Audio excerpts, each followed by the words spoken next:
Bueno, muy buenas tardes. ¿Cómo les va? La verdad que un placer volver a acompañarlos en La Salud de Nuestra Gente. Un programa que conduje hace un par de años. Después mi querido amigo y colega, el doctor Javier del Longo, continuó con este precioso programa, así que quiero agradecer a todo el canal 2, a los camarógrafos, a la productora Adriana Poles, a todos los invitados. Siempre yo decía que este es uno de los programas para mí más importantes, más lindos en lo que es salud se refiere, ¿no es cierto? Ya que veo varios programas a nivel nacional y los invitados jerarquizan mucho este programa, así que estamos muy felices de poder hoy reemplazarlo momentáneamente a Javier del Longo, que está en Sudáfrica, está trabajando, así que bueno, vamos a hacer un pequeño reemplazo.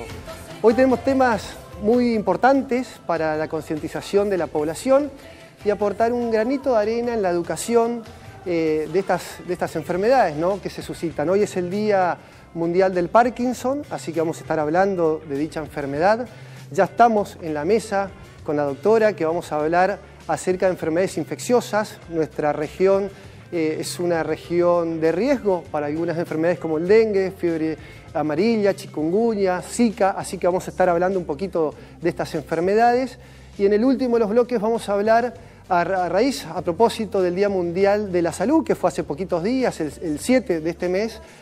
Vamos a hablar de una de las enfermedades por ahí más catastróficas, menos reconocida como una enfermedad, que es la obesidad y el sobrepeso. Es una pandemia para que la gente entienda qué quiere decir. Es una epidemia, es una enfermedad que trasciende en número en una región y en el caso de la pandemia en particular trasciende a diferentes países, a varios países. Así que la obesidad y el sobrepeso realmente es preocupante y debemos abordarla como una problemática seria en lo que es salud pública nacional. Así que voy a comentar que Javier, bueno, está en Sudáfrica, como lo había comentado, la tierra de Nelson Mandela. También es importante, Christian Barnard fue un doctor que realizó el primer trasplante cardíaco en 1967, también de Ciudad del Cabo, ¿no es cierto? Vamos a recordar los teléfonos para que se puedan comunicar con la producción. Ahí vemos la foto de Christian Barnard, primer trasplante cardíaco. Los teléfonos del canal para que se comuniquen con nosotros, 3764 42 1040, y el celular de la producción es 3764 19 81 28. Para mensajes y WhatsApp los leemos, respondemos, y si no, llamamos a los profesionales especialistas para que nos den una mano. La medicina se hace en equipo, como todas las profesiones, ¿no es cierto? Hay que trabajar en red y en equipo. Tenemos la página de Facebook también para que puedan mandar mensajes, que la tenemos ahí en pantalla. Y bueno, ya estamos en telecomunicación con mi amigo, el doctor Javier del Longo. Javier, ¿cómo estás? ¿Cómo la estás pasando? Hola Lisandro, muchísimas gracias por estar acompañándonos en que es un programa que lo hacemos en conjunto porque, bueno, de alguna manera formamos parte del mismo equipo, el equipo de la salud de nuestra gente, desde hace tantos años, desde el año 2011, en vivo todos los jueves de 16 a 17 horas por el canal 12 que nos cobija y nos permite llevar, como decís vos, este programa de prevención, sobre todo de prevención. En este caso me toca estar en Ciudad del Cabo y por supuesto te agradezco un montón que estés presente. Yo sé que tenés una agenda overbooked, o sea, súper completa, y te hiciste un tiempito para acompañarnos y volver a un viejo amor que era la salud de nuestra gente. Así que desde ya te agradezco muchísimo. Sí, estoy acá en Sudáfrica, me estoy tomando unos días de vacaciones porque tuve un congreso la semana pasada que me llevó parte de mi vida organizarlo porque realmente fue muy intenso y bueno, nada, vine a tomar unos días, pero por supuesto que no dejo de estar presente en la salud de nuestra gente, que es un programa que lo hago con muchísimo cariño, con mucho amor, y esto de llevar la información a la gente de primera mano es una cosa que a mí me gusta mucho, ¿no? Me gusta mucho porque es una forma de hacer docencia. Nosotros somos formadores de opinión, en este caso formadores de opinión médica, y bueno, que hagamos bien este trabajo es algo realmente muy importante para la sociedad. Así es, Javier, sí, coincido. Realmente yo en la apertura del programa de hoy comentaba justamente eso, Javi, que Realmente es uno de los programas que para mí más me apasiona. Realmente se lleva a la población misionera un producto de mucha calidad, una información de alta jerarquía, ¿no es cierto? Porque el médico no solo tiene que ejercer su sabiduría, su ciencia en los límites del consultorio, sino expandirlo. Y justamente, bueno, para mí es un placer trabajar con vos como parte del equipo, ya que te conozco de hace muchísimos años, sé de tu familia, de tu viejo, otro extraordinario médico. Y bueno, realmente esto que haces es aportar a la sociedad, ¿no es cierto? Tu sabiduría te está formando, estás también formando a otra gente en otros países, así que mis felicitaciones para vos, Javier, y bueno, un placer poder co-conducir con vos en el día de la fecha. Bueno, muchas gracias, muchas gracias. Bueno, Javi, vamos a comentar también la página de YouTube, que se puede ver todos nuestros programas también. No me quería olvidar de eso, por supuesto. Agradecer a Laredo, que la pilcha, la mía, la de Javier, como siempre, ¿no es cierto? Y bueno, ya voy a pasar a la mesa para arrancar con uno de los primeros temas, que va a ser dengue, ¿no es cierto? Permiso, si la cámara me acompaña. Doctora, ¿cómo le va? Hola, buenas tardes. ¿Cómo anda usted? Muy Mabel bien. Rinaldi, un placer, infectóloga. Bienvenida nuevamente al programa. Gracias. Me acuerdo que cuando yo conducía el programa hace varios años atrás ya nos habías Sí, he acompañado. venido un par de oportunidades y siempre la he pasado bien y estoy de acuerdo con vos que tenemos que llevar un poco lo que es educación y en mi caso a veces mucho de prevención, ¿no? Exacto. Esa Sobre es todo la de esta idea. enfermedad que vamos a hablar hoy, ¿no es cierto? Que acá Así el es. papel de la sociedad es tan fundamental. importante como el del sistema médico prácticamente. Así es. Vamos a hablar de dengue y justamente para que la gente entienda, ya está muy empapada el tema porque es un tema que año tras año venimos charlando, pero vamos a recalcarle qué es el dengue y por qué es tan importante hablar de esta patología. Y en realidad, tristemente, tenemos que decir que es una enfermedad que ha venido para quedarse, tenemos Claro. todos los factores de riesgo para así hacerlo, vivimos en un clima tropical, subtropical, una gran densidad, digamos, de la selva, temperaturas altas, lluvias altas y por lo tanto el medio donde reproducirse el mosquito, que esto es una enfermedad, el dengue es una de las tantas enfermedades que puede transmitir el mosquito, particularmente la Aedes aegypti, ¿no? Claro. El dengue es una enfermedad infecciosa provocada por un virus, larvovirus, que se transmite justamente por la picadura de la hembra de esta variedad de mosquito y que ya nos ha venido azotando ya hace varios años y lamentablemente vamos a seguir tenemos circulación viral por una de las especies de este virus, que es el dengue 1, afortunadamente en nuestra región, y digo afortunadamente porque creo que con los brotes epidemiológicos que tuvimos hace 5 años atrás, creo que gran parte de la población quedó afectada por esa cepa. Y ¿qué es esto de la cepa para que la gente entienda? Claro. ¿Qué es esto del DEN 1 o dengue 1? Exacto. Existen 4 tipos de dengue o virus de dengue. Dengue 1, 2, 3 y 4. La que está proliferando en nuestra región, sobre todo la región del NEA, afortunadamente es del tipo 1. Digo afortunadamente porque por ahora es la única cepa que está manteniéndose en circulación. Este año hemos tenido pocos casos, pero los casos que se han producido siempre fueron por esta cepa. El problema es que si tenemos cepas diferentes, como tenemos una gran población ya de alguna manera afectada por dengue 1, podríamos tener dengue con mayor trascendencia de gravedad. Claro, lo que se llamaba dengue hemorrágico. Dengue hemorrágico. Con mayor mortalidad incluso. Con mayor mortalidad y mayor compromiso también para la área de asistencia, porque eso implica tener camas, unidades para atención de estos pacientes. Así que ojalá que siga circulando el dengue 1. Claro. La medida de prevención sí debe continuar, claro, porque nosotros hablamos del NEA, pero en el NOA, por ejemplo, aparecieron algunas cepas de dengue tipo 2 y dengue tipo 3. Y el otro gran problema que tenemos en función de eso es los países que nos rodean, tanto claro, Paraguay, Bolivia, y Brasil, que tienen cepas diferentes a la nuestra, digamos. Entonces la prevención en ese sentido debe seguir.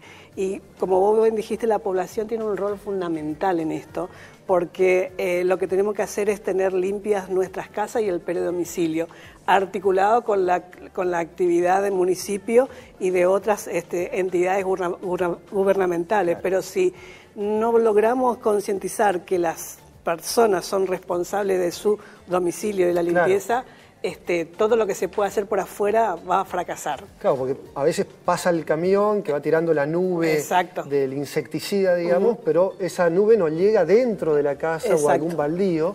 Entonces por eso siempre se insiste con la concientización de la población para que colabore y saque las gomas, chatarra, cualquier cosita que pueda juntar agua limpia y agua dulce.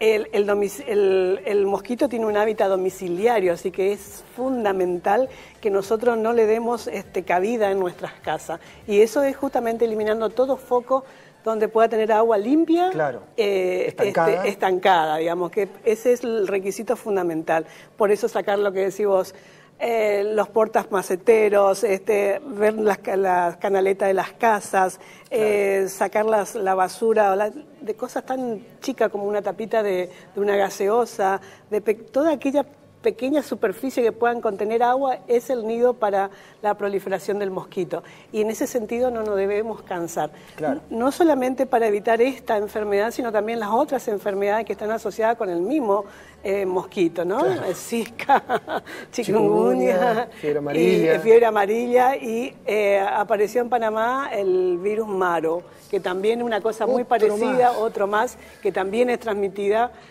por el mismo mosquito. O sea que en ese sentido es donde quizás a veces la población dice, otra vez dengue. No, por favor, no es dengue, es el mosquito nuestro enemigo, digamos, no la enfermedad que él pueda transmitir. Si no hay mosquito, no hay estas enfermedades. Exacto. O podemos bajarla en forma importante. Javier, ¿cómo estás? ¿Estás prestando atención? Sí, estoy prestando atención y les voy a contar una cosa, que una de las cuestiones que me pidieron cuando llegué acá a Sudáfrica fue la vacuna de la fiebre amarilla, que por supuesto todos tenemos que estar vacunados. Decimos de que una de las medidas que han logrado que la población, digamos, de alguna manera aumente su calidad de vida fue la vacuna, ¿sí? O sea, su expectativa de vida. Y lo otro fue también el agua potable. Claro. Y una de las cosas, pasado mañana me estoy yendo a Zambia. Voy a Zambia, Botsuana y Zimbabue. En este momento en Zimbabue hay una epidemia de cólera y también fiebre tifoidea. Entonces, para eso, mirá lo grave que es y cómo hay que cuidar también las aguas, lo que uno toma, porque hay enfermedades que se transmiten a través de eso, ya nos va a contar Mabel. Una de las cuestiones que tiene, uno dice la fiebre tifoidea, por él, que parecería algo menor. Bueno, la fiebre tifoidea mató a Pericles y dio fin a la época de oro de Grecia. Y la fiebre tifoidea mató, diezmó la población de México cuando llegaron los españoles. Y también, bueno, fue responsable de muchísimas muertes en Los Ángeles a fines del 800. O sea que hoy por hoy tenemos una vacuna que nos ayuda contra eso. Pero el cuidado con las aguas es fundamental. Entonces le quería preguntar a Mabel, además de todas estas cuestiones que estamos hablando del mosquito, que te quiero contar de que además de todo estoy tomando una medicación para el paludismo, para evitar el paludismo que es endémico en esta zona. ¿Cómo hacemos para cuidarnos con el tema de las aguas? Bueno, como vos bien dijiste, fiebre tifoidea es una enfermedad apasionante por todos los hechos históricos que vos contaste, ¿no? Pero tiene tristemente también en este caso particularidades. Se dan en ambientes muy pobres, en ambientes donde hay escasez de agua o de agua segura, agua potable, en hacinamientos ambientales donde hay poca eliminación o mala eliminación discreta. Es una enfermedad que se adquiere a través de la vía oral, generalmente con aguas contaminadas o alimentos contaminados o manipulados por manos que no tienen higiene adecuada. En este tipo de enfermedades es fundamental el lavado de mano con agua y jabón. Y bueno, tienen estas características, ¿no? El hecho de estar siempre prevalente en países subdesarrollados o en vía de desarrollo. En los países industrializados o los países europeos lo han erradicado prácticamente.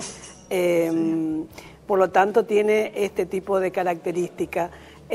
Son muy importantes los portadores. Muchas personas no sufren la enfermedad, pero son portadoras de esta bacteria, que es la salmonela. Y a través de la manipulación de alimentos o de agua es donde adquirimos la infección. Así que a todos los que son viajeros, no es una vacuna que está dentro del calendario de vacunación. Hay en pocos centros que se dedican a la especialidad de medicina del viajero que la tienen. Así que aquellas personas que van a estar por varios días, y se dicen que aquellas sobre todo por más de 2 semanas están en alto riesgo de contraer alguna de estas infecciones, se recomienda en forma preventiva la vacuna. Y ahí viene algo muy importante también, que es la medicina del viajero, que es totalmente preventiva. Todas aquellas personas que tienen planeado un viaje, sobre todo en estas regiones, Asia o África, deberían hacer con tiempo, como mínimo, 2 semanas antes, una consulta para ver qué enfermedades están en brote epidemiológico, y cuáles son las medidas preventivas que debemos tener para esta situación. Habitualmente lo que ocurre es, doctora, ¿qué hago? Viajo mañana, y pocas cosas se puede hacer en ese sentido, digamos. Claro. No consumir hielo, por ejemplo, es una de las prácticas que te sugeriría, porque no mata el congelamiento a Salmonella typhi. Importante. Tomar agua embotellada, agua segura, y lavarse mucho las manos. Bueno, Javi. ¿Y qué como? Después del corte te vamos a responder esa pregunta, Javier. Ahora quiero hacer un pequeño comentario, que existieron 2 grandes descubrimientos en el mundo que cambiaron la historia de la salud, que justamente es el agua potable y las vacunas.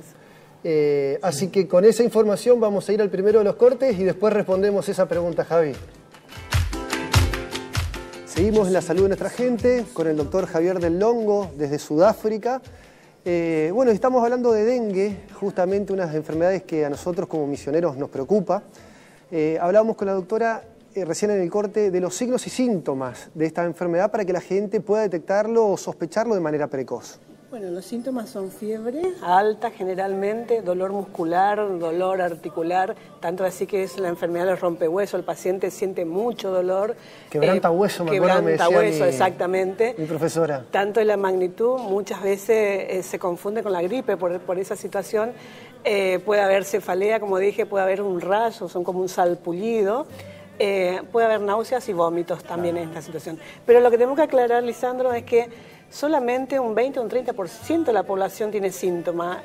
Eso es muy importante. Claro, hay personas que pasan con la enfermedad con pocos síntomas, sin ningún síntoma, sin embargo son igual de contagiantes para el resto de la población. Si lo pica un mosquito y lo transmite, es potencial contagiador, digamos. Exactamente, es una enfermedad altamente contagiosa, se da generalmente también en el ámbito familiar, aunque no todos los tengan los síntomas. Y bueno, esta es una de las razones, los pacientes asintomáticos son una razón para que la enfermedad se siga quedando. El paciente no se siente enfermo, por lo tanto no consulta, por lo tanto no se hace el diagnóstico, ¿no? Claro. Lo otro que tenemos que decir es que una enfermedad que más o menos al 5.º día, al 7.º día, la picadura del mosquito, empiezan a aparecer estos síntomas que te decía. Hay ausencia total de lo que es tos o de mucosidades, que eso sí hace el diagnóstico diferencial con la gripe, por eso se llama gripe seca. Claro, esto es una gripe seca que se puede brotar también. Así es. Y una gripe fuerte, con mucha sintomatología de dolor retroocular, sobre todo, claro. Así que, bueno, cuando se hace la consulta y el médico, ahora estamos preparados, siempre sospechamos en todo síndrome febril de que pueda ser dengue. Cuando sospechamos ya tenemos que hacer el aislamiento de lo que es el paciente, en el sentido que no vuelva a ser picado y que eso sea el agente difusor. Por lo tanto, recomendamos las medidas preventivas, que es el uso de repelente, el uso del tul protector, digamos, de antimosquito. Y bueno, hacer el seguimiento de ese entorno familiar y hacer la denuncia epidemiológica que corresponda, digamos, ¿no? Perfecto. Existe una prueba del lazo también, que es inflar el tensiómetro, el manguito del tensiómetro.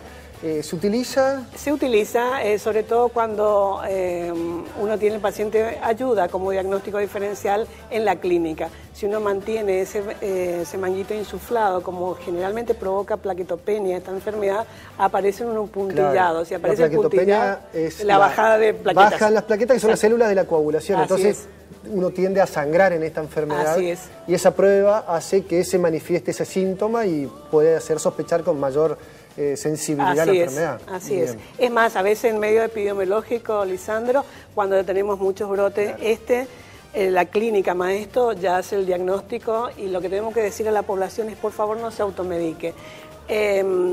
La fiebre es el síntoma predominante y la gente se siente, digamos, asustada por eso. Claro. Lo único que le recomendamos consumir antes de hacer la consulta es paracetamol para aliviar un poco, claro, el síntoma y no tomar ni aspirina ni otros antiinflamatorios porque pudieran generar mayor descenso de esa plaqueta. Exacto. Excelente, esa recomendación es fundamental. El tema de vacunas para el dengue. ¿Qué tratamiento existe para la enfermedad? No existe hoy un tratamiento específico, existe el hecho de frenar los síntomas y en aquellos pacientes con dengue grave mantenerlo en las unidades de soporte vital, digamos, ¿no? Vacunas hay, pero no está para la población todavía, hay algunos estudios y en algunos sectores que se están utilizando, aparentemente puede servir, pero estamos lejos de una vacuna ideal aún, por así decirlo. Perfecto. Bueno, doctora, muchísimas gracias, no, al contrario, muy amable, la verdad que la población contento porque ha adquirido algunos conceptos preventivos fundamentalmente, que es lo que se intenta inculcar desde el programa. Vamos a ir al segundo de los bloques, en el próximo... Bueno, los dejo y te dejo, Javier. Nos saludas a Javier. Y bueno, que te vaya todo muy bien y come todo lo que sea cocinado, no comas verduras, frutas, ni verduras, ni hielo. En lugares seguros, obviamente. Que las hormigas. Sí. Voy a comer hormigas, que es la comida típica. No me digas. Como Marley. Sí, es hipopótamo, pero cocido. Bueno. Nunca probé. Gracias, Javier.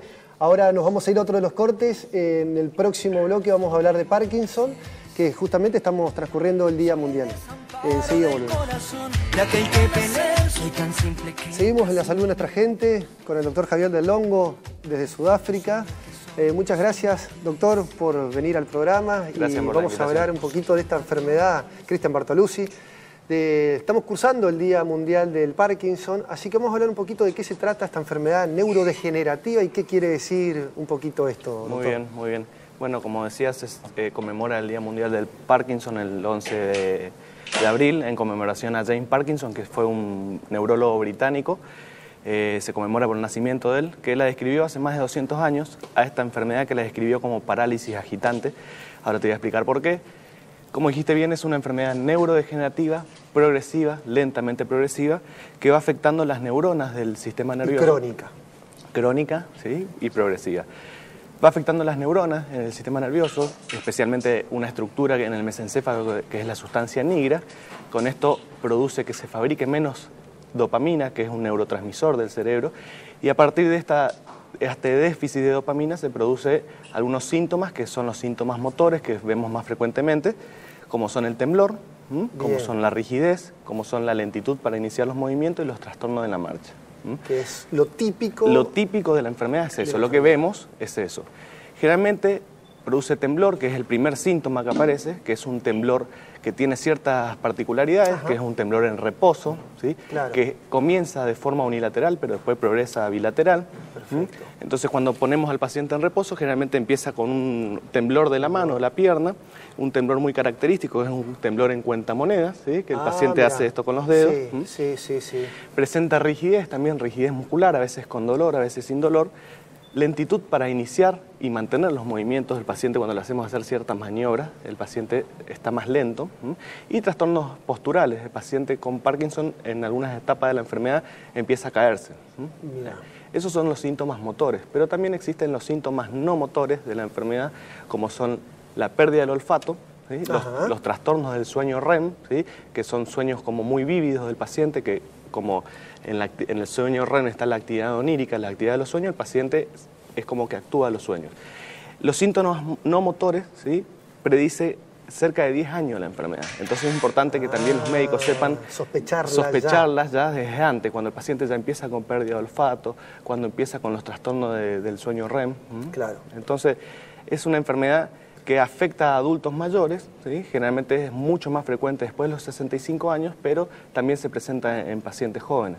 Claro, antes de que ingreses, yo le comentaba que en pediatría generalmente yo no había diagnosticado, no lo habíamos visto, es prácticamente una enfermedad que no se ve mucho en pediatría, pero sí a partir de los 60, 65 años. A partir de los 65 años es la frecuencia. mayor frecuencia, casi el 70% de los parkinsonianos tienen esas edades, pero también se puede presentar en adultos jóvenes, cerca de los 40 años. Hombres y mujeres Hombres y mujeres por igual, sí. Tiene una ligera prevalencia en hombres, pero generalmente es... Y como no tiene una cura de la enfermedad... No sabemos la causa, por lo tanto no sabemos el tratamiento. ¿Sí? Por eso el diagnóstico precoz, oportuno, juega un papel crucial. Esencial es el diagnóstico precoz cuando empiezan los primeros síntomas de la enfermedad. ¿Por qué? Porque nosotros empezamos a tratarlos de un primer estadio para que la evolución de la enfermedad no sea tan torpe, para que sea mucho más lenta y que el paciente progrese de mejor forma con los tratamientos médicos, que son tratamientos farmacológicos en este caso. Antes de pasar a los tratamientos, me gustaría hablar del diagnóstico. ¿El diagnóstico es puramente clínico? El diagnóstico es clínico, ¿sí? El diagnóstico lo hace un neurólogo clínico con la evaluación neurológica. Perfecto. Y como te dije, tiene esos síntomas cardinales, que son esos 3 síntomas cardinales, que son el temblor en reposo, la bradicinesia, que es la lentitud para los movimientos, y la rigidez. Una rigidez particular, que es una rigidez en rueda dentada, que cuando movemos el brazo del paciente simula una rueda. Mira, importante ejemplificarlo para las cámaras, es cosa de que vean cómo es la cuestión. Javier, tenés la palabra, amigo.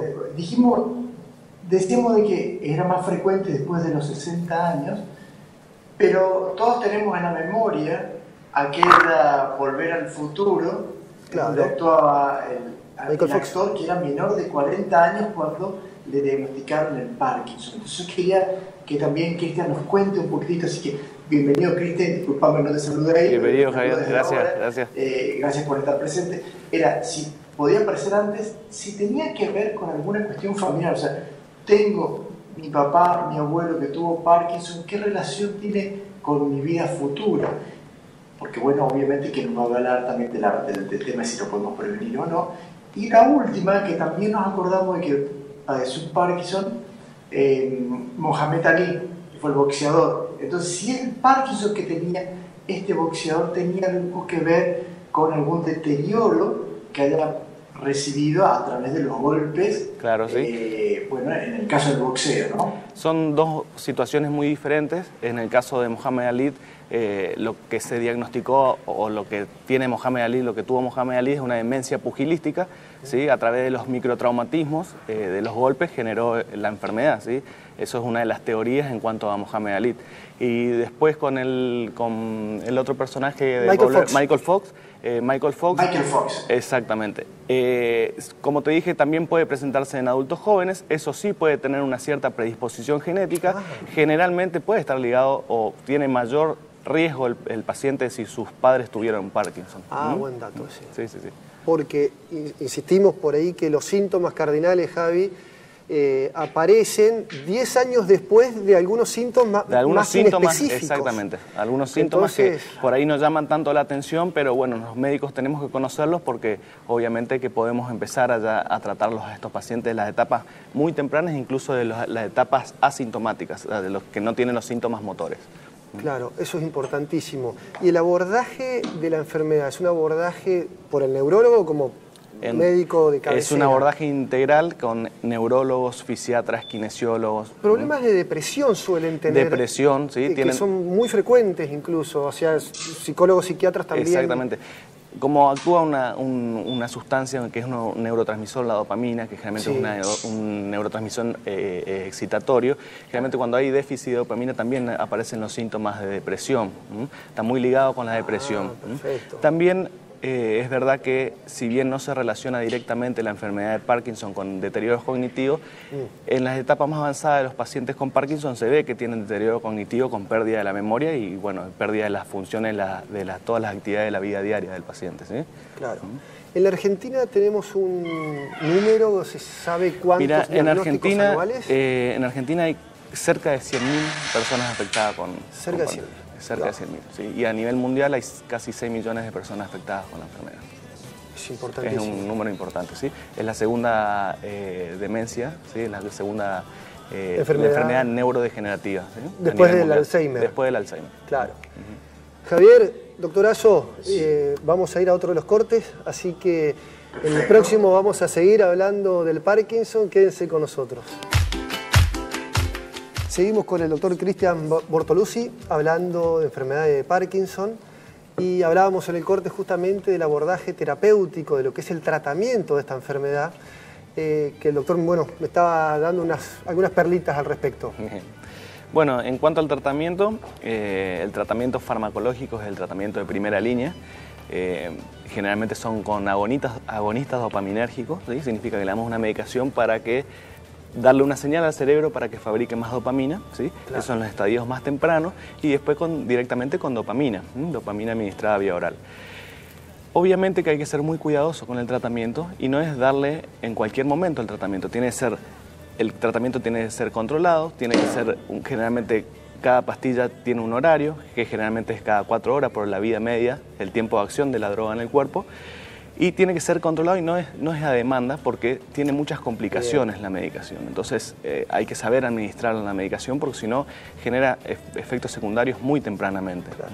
Y es una medicación que mejora los síntomas pero no cura la enfermedad. Exactamente, mejora los síntomas, mejora el temblor, mejora la rigidez, los trastornos posturales, la marcha, pero no va a curar la enfermedad, ¿sí? La enfermedad no tiene cura, y es progresiva, ¿sí? Claro. Entonlos es importante diagnosticarlos en las etapas tempranas, tratarlos para que el paciente lleve una vida lo más normal posible. Perfecto. Y de ahí ir controlando periódicamente al paciente. ¿Por qué? Porque a medida que van apareciendo los síntomas tenemos que ir agregando medicación y controlando la medicación. Bien, la evolución de la enfermedad, ¿de qué depende que sea lenta, progresiva o que sea rápida? Bien, es buena pregunta, ¿sí? No hay ningún determinante, cada paciente es particular, pero sí está demostrado que un tratamiento temprano, ¿sí?, puede mejorar la evolución de la enfermedad. Por eso vamos a repetir por tercera vez que el tratamiento temprano, exactamente, y tratamiento temprano y controlado. ¿Sí? Bien, excelente. Recién veíamos también una plaquita de justamente la rigidez en rueda dentada. Con respecto a la cirugía, las técnicas quirúrgicas de estas complicaciones de la enfermedad, ¿cuáles son los avances? Bien. Si bien la técnica quirúrgica es aún más antigua que el tratamiento farmacológico, ¿sí?, esto se puso muy en boga a partir de que en Argentina se empezó a operar y la cirugía de Parkinson es gratuita. Pero quiero hacer una salvedad que no es para todos los pacientes. Bien. Tienen que ser pacientes candidatos para una cirugía de Parkinson, que tiene que reunir ciertas condiciones, sobre todo una de las condiciones más importantes, que no tienen que responder a los fármacos dopaminérgicos, ¿sí? Al tratamiento farmacológico no anda. El paciente que no responde puede ser un posible candidato a una cirugía de Parkinson, ¿sí? La cirugía de Parkinson se realiza con el paciente despierto, donde se ponen unos electrodos en el cerebro, en la sustancia profunda del cerebro. Eso genera un estímulo eléctrico y anula ciertos núcleos en el cerebro que mejoran la sintomatología. ¿Esa cirugía se hace acá en la provincia? Esa cirugía no se hace en la provincia, se hace en Buenos Aires, en el Hospital Posadas, en el Hospital de Clínica, ¿sí?, en los 2 hospitales nacionales que son gratuitos. Pero como te digo, es importante que sepan que tiene indicaciones específicas. No cualquier enfermo de Parkinson se puede operar. ¿Diagnóstico de cirugía? No. No, ¿sí? Tiene que reunir ciertas condiciones. Doctor Del Longo, ¿está en línea? Parece que el doctor está sin comunicación. Sí, estoy. No, está en línea, recién se había cortado un poquitito. No, ahora estoy acá. Doctor, la señora Adriana Poles me está haciendo así. Así que le digo que... Entonces nos vamos a un corte. No, ¿alguna preguntita para el doctor Bortoluzzi? No, bueno, con respecto a las preguntitas, una de las cositas muy clarito de que esta es una enfermedad que es crónica, que es progresiva, que como dijimos que es neurodegenerativa y que tiene que tener muy importante el apoyo de la familia y de un grupo de médicos que no es solamente el neurólogo, sino que son un grupo de médicos que trabajan para ayudar al paciente a que pueda llevar adelante la patología, sabiendo que existe una progresión, pero que va a haber kinesiólogos, como bien dijo, hay neuroestimuladores y hay un montón de gente que trabaja en esto, arduamente para ayudarlos. Así es. Javier, muchísimas gracias. Vamos a ir a otro de los cortes. Doctor Bortoluzzi, muchísimas gracias. ¿Dónde estás atendiendo?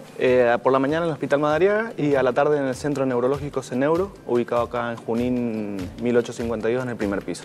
Bueno, muchísimas gracias, Cristian. Vamos a ir al último de los cortes y en el próximo bloque vamos a hablar de sobrepeso y obesidad. Seguimos en la salud de nuestra gente con Florencia Córdoba. Muchas gracias, Florencia, nutricionista del Ministerio de Desarrollo Social, así como compañera de trabajo. Y bueno, abordamos una temática que a ambos nos gusta, nos apasiona y sabemos que es muy trascendente para la población en general, que es el sobrepeso y la obesidad. Antes de pasar al tema en particular, vamos a comentar algunas efemérides. El 10 de abril es el Día del Investigador Científico. Tenemos una plaquita ahí justamente. Y el 13 de abril, pasado mañana, el Día del Kinesiólogo. Así que mis felicitaciones para ambos profesionales. Ahora sí, vamos a pasar de lleno a lo que es obesidad y sobrepeso. Florencia, bienvenida, muchas gracias. Y bueno, la verdad que la obesidad y el sobrepeso, cuando hacíamos la introducción del programa, yo comentaba que es una pandemia, que es una enfermedad que trasciende los límites de cualquier país, digamos. Y además yo como pediatra y como cardiólogo infantil, vemos cada vez más chicos a edades más tempranas con sobrepeso y obesidad y con más complicaciones. Así que, bueno, a raíz de eso, la gran importancia que radica en la salud pública mundial. ¿Por qué y cómo podemos prevenir todas estas cuestiones, sí. Flor? Bueno, primero que nada, gracias por la invitación. Un placer. Y bueno, es real, sí, es un problema que está en alza en todos los países del mundo, salvo los que tienen hambre como África, pero el resto de los países están todos afectados, y salvo Japón también, que siempre es como que están muy avanzados, tienen buenos índices de peso. Miramos. La problemática es necesario tratarla como la venimos tratando en el Ministerio, porque se ve crecientemente la obesidad infantil. ¿Sí? Nosotros tenemos un ranking muy alto de obesidad infantil en menores de 5 años. O sea, qué bárbaro. Es muy alarmante, porque ese chico probablemente siga teniendo sobrepeso durante el resto de su vida y todas las complicaciones que acarrea a nivel patológico, o sea, enfermedades, diabetes, presión alta, triglicéridos, colesterol, cáncer, pero además problemas a nivel psicológico, autoestima, social. El estrés. Exactamente. Entonces es muy importante que estemos tratando y poniendo este tema en público. Exacto. Dijiste, Flor, rapidito, algunas cuestiones que me parece que subrayar. Que la obesidad y el sobrepeso es el factor de riesgo por excelencia para enfermedades muy drásticas, muy importantes desde el punto de vista morbimortalidad, como la hipertensión, la diabetes, cáncer, entre otras, ¿no es cierto? Entonces realmente no es una cuestión pura y exclusivamente estética, sino que realmente como problema de salud es trascendentísimo. Javier del Longo, mi querido amigo, ¿estás escuchando bien? Estoy escuchando perfectamente, la saludo a la licenciada, muchísimas gracias por estar en la salud de nuestra gente. Y justo como estamos diciendo, es una epidemia y que cada vez tenemos más casos y que además compromete a un montón de enfermedades, como bien la nombraste vos, la hipertensión, la diabetes, pero eso es parte del asunto. La pregunta, y ustedes lo estaban conversando con respecto al tema de la obesidad, es si esto tiene mucho que ver con la educación, con lo que nosotros, y con los productos, con lo que nosotros enseñamos. ¿Cómo tendríamos que hacer para tratar de, si consideramos que esto es una pandemia realmente y que nos está afectando tanto, cómo hacemos para reducir el consumo de eso en una sociedad en donde en los cumpleañitos hay chisitos? Y no quiero oponerme a los que lo fabrica, está todo bien, cada uno hace lo que puede, lo que le sale, pero ¿cómo hacemos para que el chico coma una banana y no coma, no sé, qué sé yo, una bebida cola o algún producto hipercalórico que están a la venta? ¿Cómo educamos a eso? Porque esa es la cuestión, ¿cómo los educamos? Exactamente, sí. Bueno, los saludo, doctor del Longo, y bueno, hay que concientizar a los padres, ¿sí? está mucho en los padres lo que uno le ofrece al niño. El niño no tiene la posibilidad de salir a comprar, el niño no tiene los recursos, salvo cuando está en la escuela y algunos padres le dan el dinero, ¿sí? Pero si no, el padre o la madre o el tutor es quien dispone de los alimentos que hay en la casa o incluso los que hay al alcance del niño, ¿sí? Si yo tengo un alimento, un chisito para una ocasión especial, lo puedo guardar en una alacena en una parte alta y tener a mano, ¿no?, un frutero. Entonces el niño va a agarrar esa fruta. Exacto. Exactamente. Otra cosa que puedo hacer es invitar al niño a cocinar conmigo. Eso es muy importante porque entonces el chico así se anima a aprender. Él quiere comer eso que él cocinó. Y es una estrategia muy buena para incorporar sobre todo el tema de las verduras en los niños, ¿sí? Claro.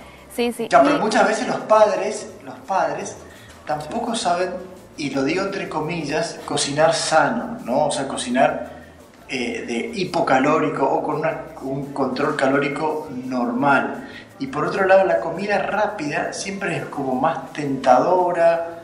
En ese sentido es donde a mí me produce, bueno, el miedo a lo que viene, ¿no? Y lo siguiente es la poca actividad física que cada vez se hace, digamos, cada vez hace más poca actividad física, valga la confusión en la terminología, pero a los chicos les gusta estar más en la play, sentados, comiéndose el sanguchito o tomando, no sé, alguna cosa allí y haciendo actividad y comiendo sano. O sea que la responsabilidad la tenemos los padres, pero ¿cómo nos instruimos nosotros? Javi, ahí te voy a hacer un aportecito desde la pediatría, digamos, y desde la cardiología infantil que me toca de lleno. Y es muy buena tu pregunta. Yo diría, una primera vacuna, entre comillas, que es trascendentísimo para la nutrición de un chico es la lactancia materna. O sea, como pediatra, la lactancia es el arma, la vedette para una alimentación sana, saludable, los primeros meses de vida. Y además la lactancia materna previene la obesidad. Así que ya es un arma preventiva al respecto.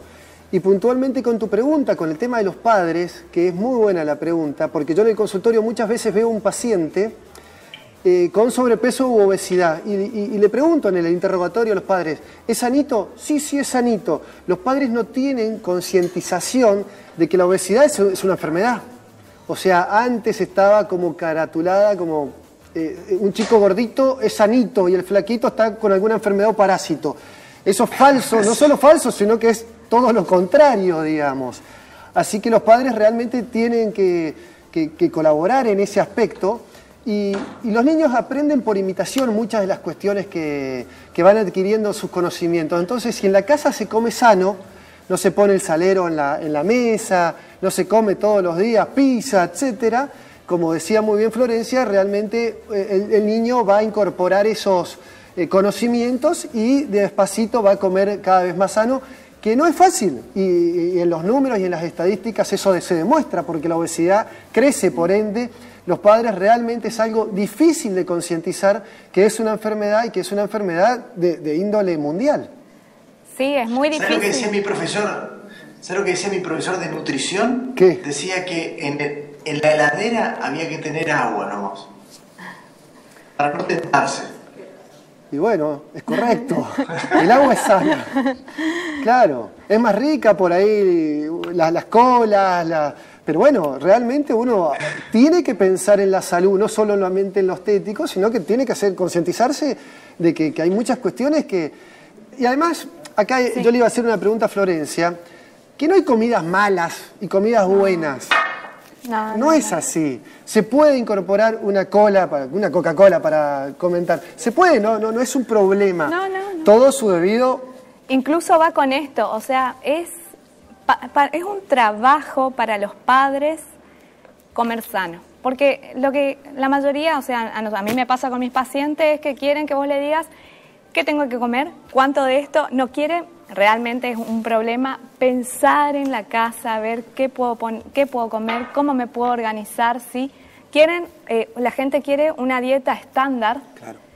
Y quiere esto, cuando no es así. Nosotros tenemos que reaprender hábitos saludables, saber que las harinas no son un demonio, sino que todo en su justa medida y en su justa porción a lo largo del día. Es lo que tenemos que aprender. Más que una dieta estándar que la hizo alguien que no nos conoce, no tiene ni idea ni dónde vivimos, cuántos hijos tenemos, sino aprender hábitos saludables y obviamente que los niños tomen esto como imitación, alimentos y actividad física. Claro, es clave. Hablando de un hábito saludable, te quería preguntar otra cosa que también tiene que ver con obesidad porque el cuerpo lo interpreta así y además lleva a otras cuestiones. Dijiste a lo largo del día. Hay gente que se levanta a la mañana y se va, o chicos que se levantan a la mañana y se van a la escuela porque no les gusta desayunar, o aquella gente que está apurada y no quiere desayunar. ¿Qué le hace eso al cuerpo? Y otra de las cuestiones, la ansiedad que te lleva a comer o el exceso de hambre que te hace comer y, digamos, de alguna manera darte el atracón. ¿Cómo te está afectando esto, la obesidad?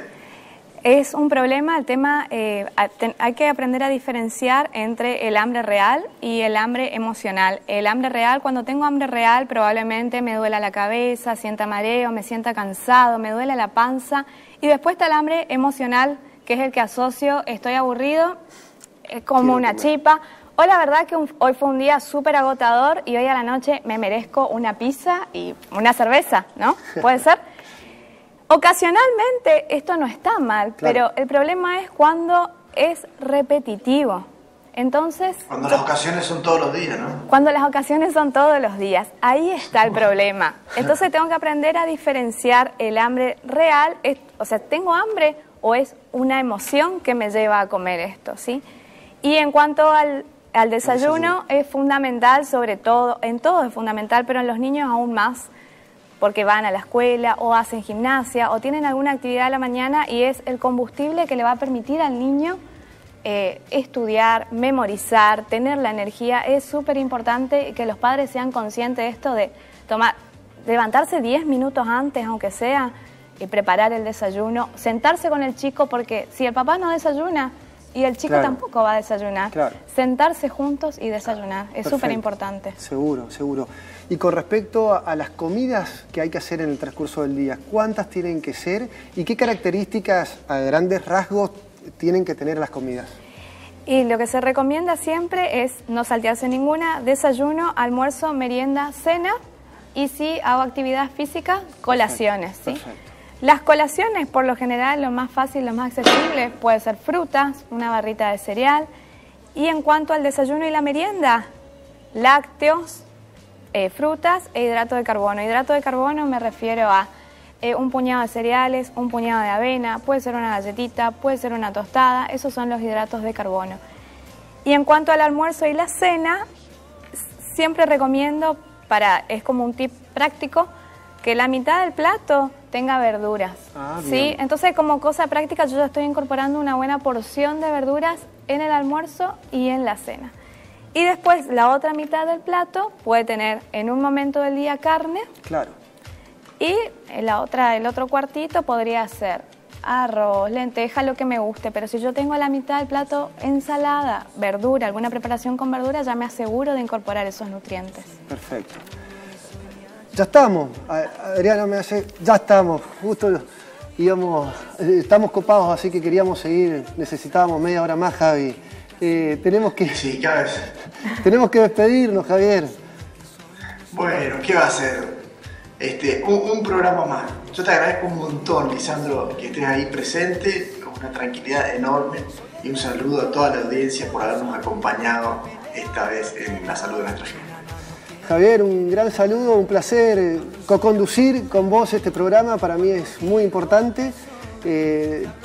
También recalcar cómo sos como médico, realmente es un privilegio como misionero tener profesionales de brutal envergadura, ¿no es cierto? Entonces realmente te felicito y seguí trabajando así para nuestra sociedad misionera. Muchas gracias, Florencia, también por concientizar y hacer tanto trabajo a nivel social que venís realizando dentro del Ministerio de Desarrollo Social. Y bueno, y a toda la audiencia, muchísimas gracias. Nos volvemos a ver el jueves que viene a las 16 horas. Gracias.